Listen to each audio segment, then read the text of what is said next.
ധാരാവിയുടെ വഴികളിൽ കണ്ട ഈ പടികൾ കയറി ചെല്ലുന്നത് മറ്റൊരു ലോകത്തേക്കാണ്.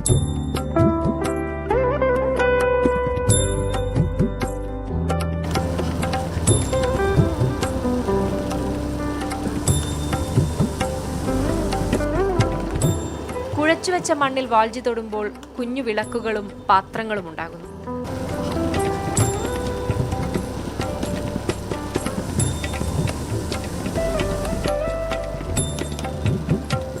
അങ്ങനെ ഉണ്ടായ പാത്രങ്ങൾ ഭംഗിയായി അടുക്കി വെച്ചിരിക്കുകയാണ്.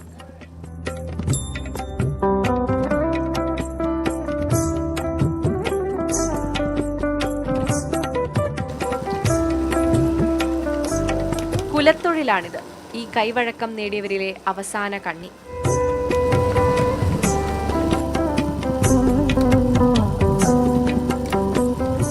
हाँ, अभी तो फिलहाल आधे से ज़्यादा कम हो गया, आधे से ज़्यादा. लेकिन जो कर रहा है तो मतलब अपना उसका तो पेट के लिए तो करना ही पड़ेगा ना उसको. जो ये काम कर रहा है उसको दूसरा कोई काम आ ही नहीं रहा है. 100 വർഷത്തോളമായി പല തലമുറകൾ ധാരാവിയിൽ ഈ നിർമ്മാണശാല നടത്തിപ്പോരുകയാണ്.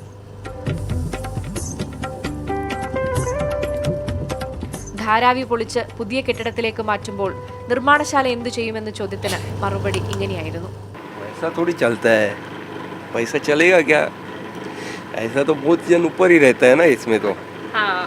तो हमारा मतलब ये तो हम लोग यहाँ 100 साल से रहते तो वैसा है, हम लोग को थोड़ी सीख करेगा. हम लोग भी चाहिए तो हम लोग को इधर ही चाहिए ना. बोलने वाला तो बोलेंगे ना, लेकिन ये ऐसा हम लोग नहीं बोला कि डेवलपिंग नहीं होना चाहिए.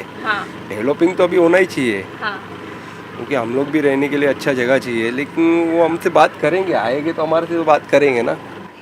കുംബാർ വിഭാഗത്തിലെ ആളുകളാണിവർ. ഈ മൺപാത്രങ്ങൾ ഉണ്ടാക്കി വിൽക്കുന്നവരാണ്.